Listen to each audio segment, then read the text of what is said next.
Good afternoon, and welcome to another installment of Garage Chemistry.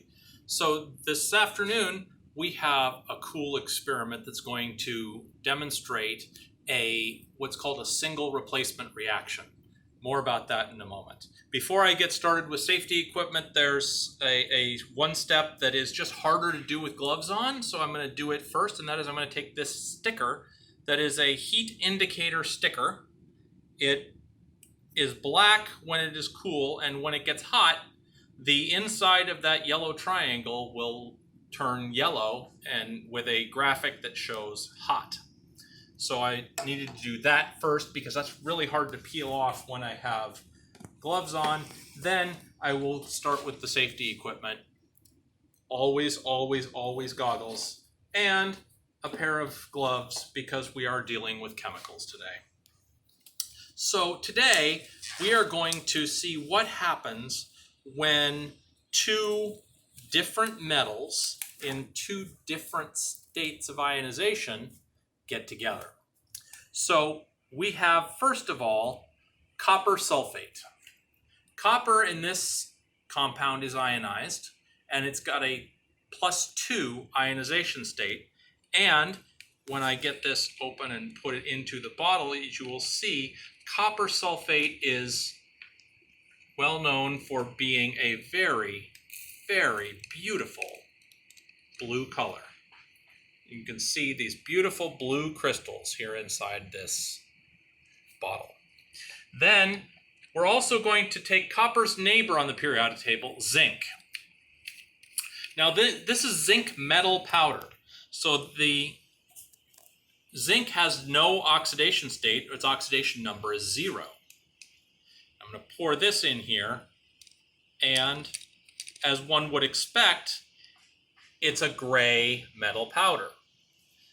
Right now, sitting on top of that nice, pretty blue crystals of copper sulfate. Take a stick, and I'm going to swirl these together, make sure it's good and mixed, because we want to make sure that everything is mixed together.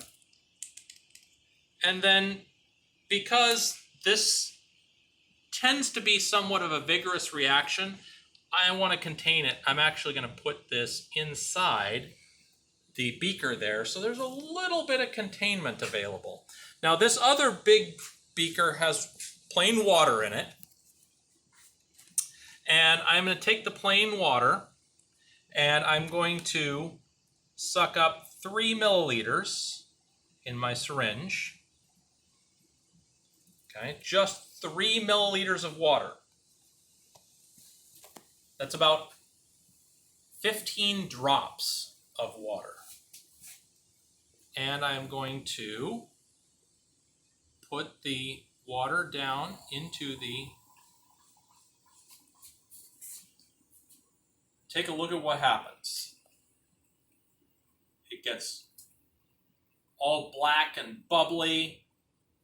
And if you can notice what's happened to the sticker is now showing that it is quite hot in there. And take a look at what's happened to that bottle.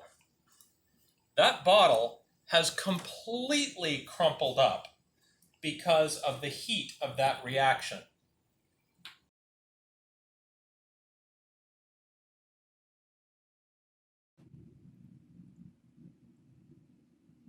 And there it is. There's the bottle. That's what the heat of that reaction did to that bottle.